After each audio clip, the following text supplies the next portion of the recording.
কবরের মালিকের সাথে পরিচয় করিয়ে কবরে যাইতে পারো। কবরের মালিক বলবে, ফেরেশতারা আমার বন্ধু আসছে, আমার ওলি আসছে।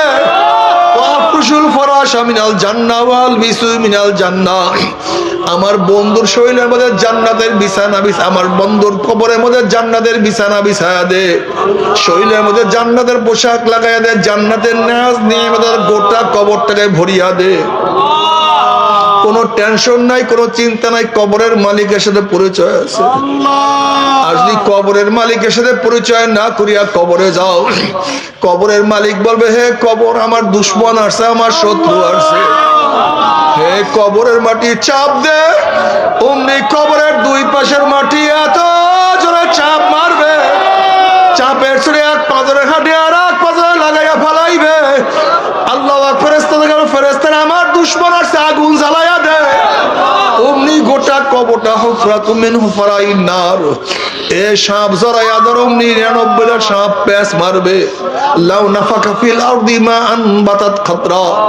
নবী আলাইহিস সালাতু ওয়াস সালাম ফরমান, কবরের সাপ যদি দুনিয়ার কোন কর্নার থেকে ফুক মারতো, একটা ঘাস পর্যন্ত জমিনের উপরে মাথা তুলতে পারতো না।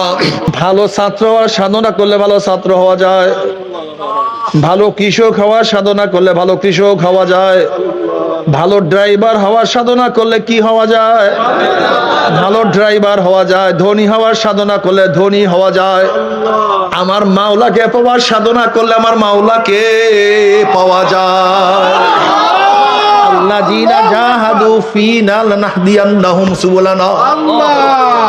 মাওলাকে পাওয়ার সাধনা করবা কি করবা না? কি রাজি আছে ইনশাআল্লাহ?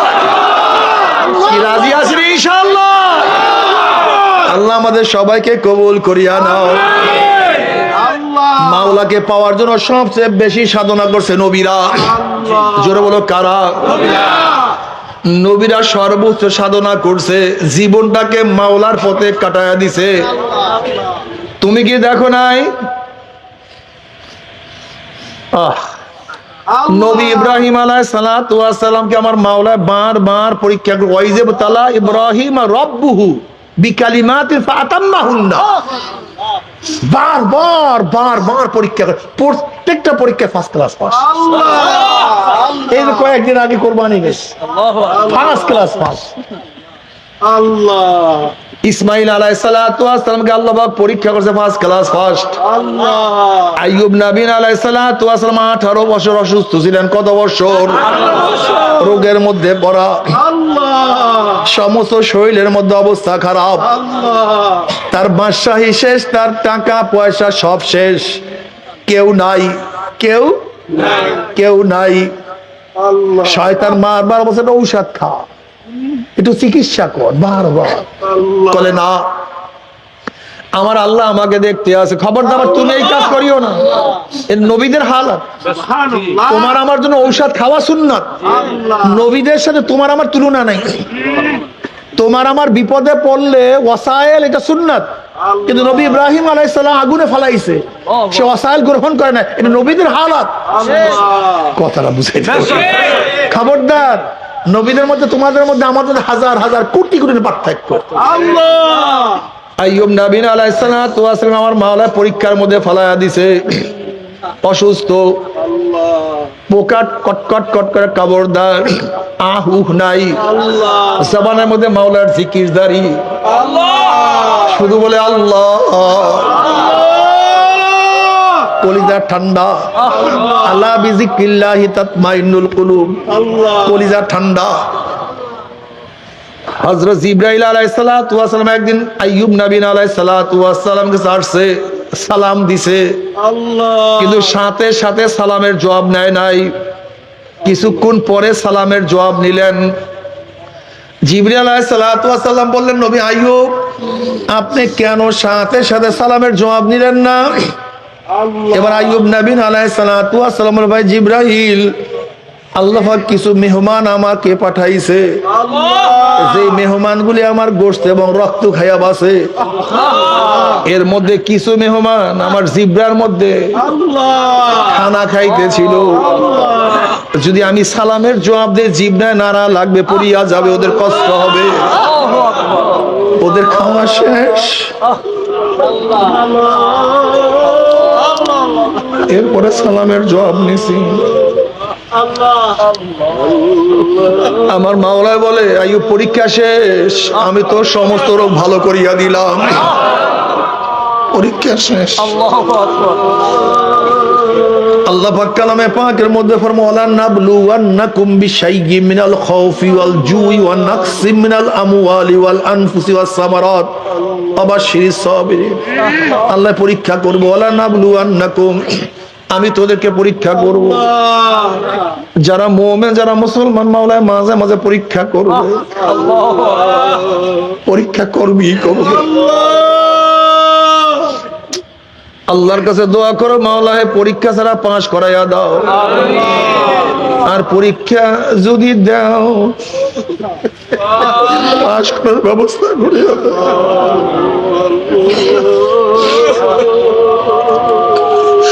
আমার যুবক বাবারা, মুরব্বী বাবারা,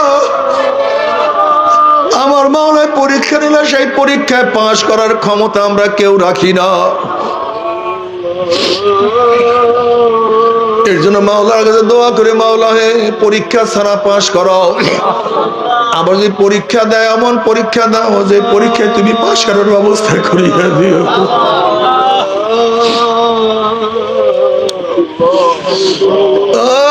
আমার যুবক বাবারা, আমার মুরব্বী বাবারা, ও মুসলমানের সন্তানেরা, ও মুসলমানের সন্তানেরা, আজকে মুসলমানের সন্তান থাকলে কলিজা ফাটিয়া যায়। আজকে মুমিনের সন্তান দেখলে কলিজা ফাটিয়া যায়। আজকে মুসলমানের সন্তানের নামাজ নাই, রোজা নাই, পর্দা নাই, ইবাদত নাই। অথচ আলী রাদিয়াল্লাহু তাআলা 10 বছর বয়সে আমার মাওলার পাগল। মাত্র 10 বছর বয়সে আমার মাওলার পাগল। ইসমাইল আলাইহিস সালাতু ওয়াস সালাম 6-7-8 বছর বয়সে আমার মাওলার প্রেমে পড়িয়া ছুরির নিচে নিজের গর্দানকে ঝুঁকায়া দিছে। আব্দুল্লাহ ইবনে আব্বাস, আব্দুল্লাহ ইবনে ওমর, আব্দুল্লাহ ইবনে মাসউদ অল্প বয়সে আমার মাওলার পাগল। কত কত কত বালকরা আমার মাওলার পাগল। মুআজ রাদিয়াল্লাহু আনহু অল্প বয়সে আমার মাওলার পাগল, আমার নবীর পাগল।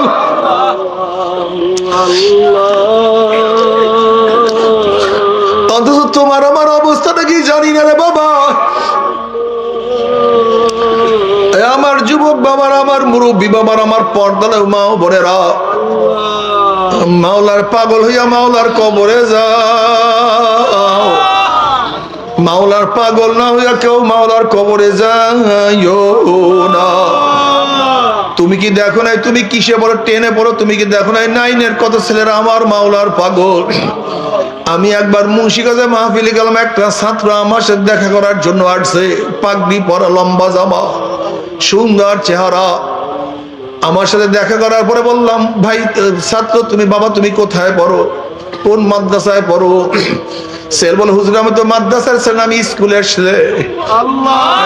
আমি বললাম, মাশাআল্লাহ, আল্লাহ পাক তোমাকে এই বুঝ কিভাবে দান করছে।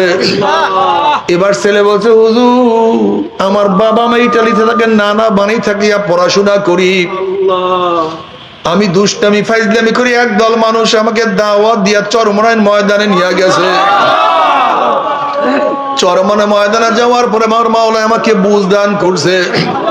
এখন আমি লম্বা জামা গায়ে দিয়ে পাগড়ি পরিয়া তারপরে আমি মা স্কুলে যাই।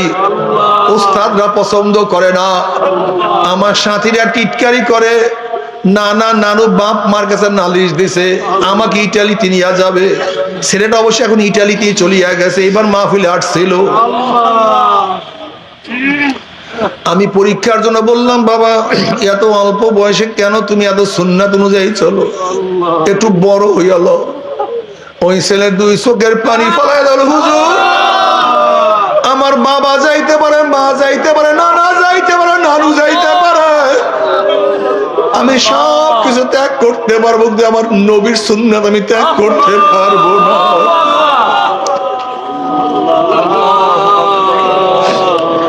ওর বাবা মাকে মাওলায় বুঝ দেয় নাই, কিন্তু সন্তানকে আমার মাওলায় দিনের বুঝ দিয়া দিছে। নবী ইব্রাহিম আলাইহিস সালাতু ওয়াস সালাম বাবাকে আমার মাওলায় দিনের বুঝ দেয় নাই, তার ছেলেকে আল্লাহ দিনের বুঝ দেয়া দিছে। নবী নূহ আলাইহিস সালাতু ওয়াস সালাম সন্তানকে আল্লাহ পাক দিনের বুঝ দেয় নাই, বাবাকে দিনের বুঝ দিয়া দিছে। ফিরআউনের স্ত্রী আসিয়া আলাইহিস সালাতু ওয়াস সালামকে আল্লাহ পাক দিনের হেদায়েতের মালা পরাইয়া দিছে। তার স্বামী ফিরআউনকে আমার মাওলা জাহান্নামের খুঁটা বানাইয়া ফেলাইছে। লূত আলাইহিস সালাতু ওয়াস সালামকে আমার মাওলা তার কাছে টানিয়া নিছে, অথচ তার স্ত্রীকে আমার মাওলা জাহান্নামের কীট বানায়া দিছে। হেদায়েতের মালিক কে? হেদায়েতের মালিক কে? বেলালে হাবশির মতো গোলামকে আমার মাওলা হেদায়েতের মালা পরাইয়া দিছে, মালিককে মাহরুম করিয়া দিছে। কত গরিবকে আমার মাওলা হেদায়েতের মালা পরাইয়া দেয়, কত বড় লোককে আমার মাওলায় মাহরুম করিয়া দেয়। কত সন্তানকে দাড়ি রাখার তৌফিক দেয়, কিন্তু বাবাকে মাওলায় দাড়ি রাখার তৌফিক দেয় না। কত মেয়ে বোরখা পরে, কত মা বোরখা পরে না। কত অসুস্থ আমার মাওলাকে ভুলি না, কত সুস্থ মানুষ আমার মাওলাকে চিনে না। হেদায়েতের মালিক কে?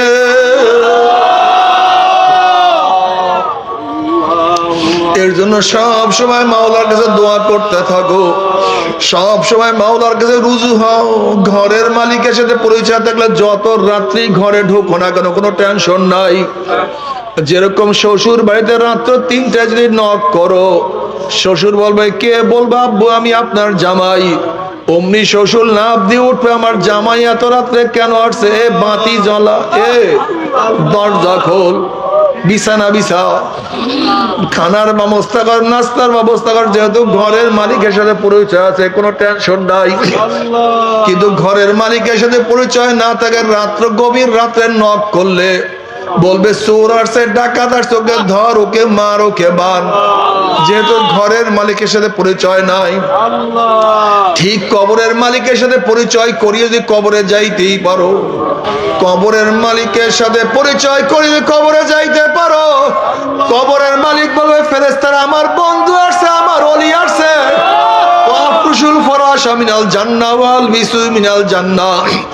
আমার বন্ধুর শরীরের মধ্যে জান্নাতের বিছানা আমার বন্ধুর কবরের মধ্যে জান্নাতের বিছানা বিছায়া দে, শরীরের মধ্যে জান্নাতের পোশাক লাগাইয়া দে, জান্নাতের নাজ নিয়ে গোটা কবরটাকে ভরিয়া দে। কোনো টেনশন নাই, কোনো চিন্তা নাই, কবরের মালিকের সাথে পরিচয় আছে। আর যদি কবরের মালিকের সাথে পরিচয় না করিয়া কবরে যাও, কবরের মালিক বলবে হে কবর আমার দুশ্মন আসছে, আমার শত্রু আসছে, হে কবরের মাটি চাপ দে। অমনি কবরের দুই পাশের মাটি এত জোরে চাপ মারবে, চাপের ছড়ে এক পাথরে হাঁটে আর এক পাথরে লাগাইয়া ফালাইবে। আল্লাহ ফেরেশতারা আমার দুশ্মন আসছে, আগুন জ্বালাইয়া দে। অমনি গোটা কবরটা হুফরাতু মিন হুফরাইন নার, এ সাপ জড়াইয়া ধর। অমনি 99টা সাপ প্যাঁচ মারবে। লাউ নাফাকা ফিল আরদি মা আনবাতাত খাতরা, নবী আলাইহিস সালাতু ওয়াস সালাম ফরমান কবরের সাপ যদি দুনিয়ার কোন কর্নার থেকে ফুক মারতো, একটা ঘাস পর্যন্ত জমিনের উপরে মাথা তুলতে পারতো না। যদি কিয়ামতের মালিক হিসেবে পরিচয় করিয়া কিয়ামতের ময়দানে উঠতেই পারো, কিয়ামতের মালিক তোমাকে আমাকে আরো সে নিচে জায়গা করিয়া দিবে। মিজানের মালিকের সাথে পরিচয় করিয়া মিজানে উঠতে বলে নেকের পাল্লা ওজন হইয়া যাবে। হাউজে কাউসারের মালিকের সাথে পরিচয় করে উঠতে বললে নবী আলাইহিস সালাতু ওয়াস সালাম নিজের হাতে হাউজে কাউসারের পানি পান করা।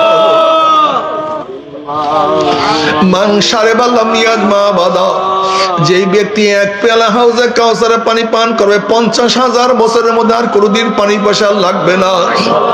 وإن منكم إلا واردها كان على ربك حتما مقضيا ثم ننجي الذين اتقوا ونذر الظالمين فيها جثيا। যদি পুলসরাতের মালিকের সাথে পরিচয় করে উঠতেই পারো, পুলসরাত পার দিয়া জান্নাতে চলিয়া যাবা।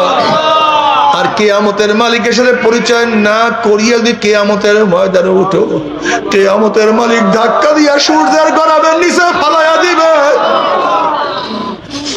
আল্লাহ যদি মিজানের মালিকের সাথে পরিচয় না করিয়া উঠো,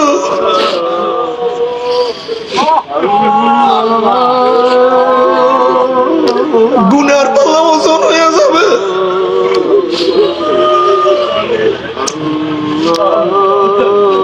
যদি আমল নামার মালিকের সাথে পরিচয় না করিয়া উঠো, আমল নামা বাম হাতে পড়িয়া যাবে।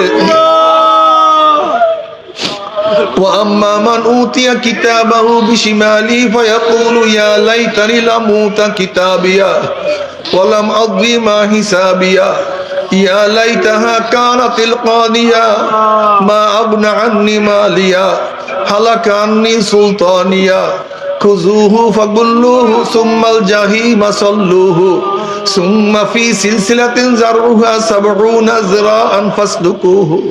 আমল নামা বাম হাতে পড়িয়া যাবে, বাম হাতটা সিনা ফাড়িয়ে পিছনে চলিয়া যাবে।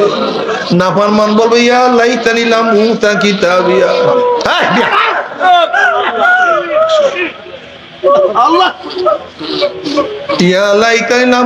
কিতাবিয়া, আফসোস যদি আমি আমার আমল নামা না পাইতাম। এত নামাজ কাজার গুনাহ, এত রোজা সারার গুনাহ, এত বেপরদা জেনার গুনাহ, এত সুদের গুনাহ, এত ঘুষের গুনাহ, এত মদের গুনাহ, এত ইয়াবার গুনাহ। ইয়া লাইতানি লাম উতা কিতাবিয়া, যদি আমি আমার আমল নামা না পাইতাম। ইয়া লাইতাহা কানাতিল কাজিয়া, আফসোস যদি কবর আমার শেষ ঠিকানা হইয়া যাইতো, কিয়ামতের ময়দানে না উঠতাম। মা আগনা আন্নি মালিয়া হালাকা আন্নি সুলতানিয়া, কোথায় আমার মাল, কোথায় আমার টাকা, কোথায় আমার পয়সা, কোথায় আমার মেম্বারি, কোথায় আমার চেয়ারম্যানি, কোথায় আমার এমপিগিরি, কোথায় আমার মন্ত্রীগিরি, কোথায় আমার পীরগিরি, কোনো কিছুই তো নাই। নাফরমান চিন্তা মানবার চেষ্টা করবে, সাধনা নাফরমান চিল্লাইবে, হাত চাওয়াইতে থাকবে। আল্লাহ পাক বলবে খুজুহু ফাগুল্লুহু, হে হে ফেরেশতারা নাফরমানকে ধর, ওকে বান্ধিয়া ফেলো। খুজুহু ফাগুল্লুহু, খুজুহু ফাগুল্লুহু, খুজুহু ফাগুল্লুহু সুম্মা ফি সিলসিলাতিন যারউহা 70 যিরাআন ফাসলুকুহু। আল্লাহ পাক হুকুম দেওয়ার সাথে সাথে একদল ফেরেশতারা 70 গজ লম্বা লম্বা আগুনের শিকল দিয়া নাফরমানকে বান্ধিয়া ফেলাইবে। যেরকম কুকুরের পায়ের মধ্যে রশি লাগাইয়া টানতে টানতে কুয়ার মধ্যে ফালাইয়া দেওয়া হয়, ঠিক নাফরমানের হাত পায়ের মধ্যে জাহান্নামের শিকল লাগাইয়া টানতে টানতে মিনওয়ার ওয়াহি জাহান্নাম। আল্লাহ তুই আমাদের সবাইকে মাফ করিয়া দাও। ও আমার যুবক বাবারা, আমার মুরব্বী বাবারা, ও আমার পর্দালে মা বোনেরা, কি নিয়ে রওনা করছো, কোথায় রওনা করছো, একটু হিসাব নিকাশ করিয়া তারপর মাওলার কবরে যাইও। তবে মুমিন মুসলমান বলতে সবাই মনে চায় গুনার থেকে ফিরিয়া না কামল করিয়া মাওলার জান্নাত, কিন্তু সবাই যাইতে মনে চায় গুনাহ নিয়া মাওলার জাহান্নামে, কাউরে কিন্তু যাইতে মনে চায় না। কিন্তু কেনই বা আমরা নেক আমল করতে পারি না, কেনই বা গুনার কাম ছাড়তে পারি না? এর মূল কারণ হলো আপনার এবং আমার পিছনে নফস এবং শয়তান লাগিয়া রইছে। এই নফস এবং শয়তান থেকে ফেরার জন্য যে কোনো একজন হক্কানি আল্লাহর ওলির হাতে হাত দিতে হবে রে বাবা। খবরদার, বর্তমান জমানায় পীর মুরিদের নামে ভেজাল, ব্যবসা, দলাদলি, হিংসা, হাসাদে পরিণত হয়ে গেছে। সমস্ত আল্লাহর ওলির একমত যে পীরের 5 জন মুরিদের মধ্যে কম পক্ষে 3 জনকে দেখবা আলহামদুলিল্লাহ সুন্নাত মাফে আমল আখলাক মজবুত হয়ে যাইতে আছে, গুনার কাম ছাড়তে আছে, নেকের আমল ধরতে আছে, কলব নরম হইয়া চোখে পানি আসতে আছে। বিরিক্ষতর নাম কি, ফলে পরিচয়। আমি চরমোনায় বুঝি না, চরমোনার দাওয়াত তালিম প্রশংসা প্রচার প্রসার করার জন্য আসি না রে বাবা। চরমোনায় যাওয়ার তোমার কোনো দরকার নাই, কোনো দরকার নাই, কোনো দরকার নাই। তুমি যার কাছে গিয়া পারো গুনার কাম ছাড়ো, নেকের আমল ধরো, কলব নরম করিয়া চোখে পানি নিয়া মাওলার কবরে যাইও। যেরকম দুনিয়ার ঘরে আগুন লাগলে পানি ছাড়া নিবানো যায় না, ঠিক তদ্রুপ তোমার এবং আমার গুনার দ্বারা, তোমার আমার গুনার দ্বারা যে জাহান্নামের আগুন জ্বলিয়া রইছে, চোখের পানি ও ছাড়া কিন্তু জাহান্নামের আগুন নিবানো সম্ভব না। কাজে আমার জন্য দোয়া আছে, আমিও দোয়া করি, সবাই সবার জন্য প্রাণ খুলিয়া দোয়া করো, যেন কিয়ামতের ময়দানে গলাগলি বাঁধিয়া মাওলা একসাথে জান্নাতে যাওয়ার তৌফিক দিয়া দাও। আল্লাহুম্মা আমিন।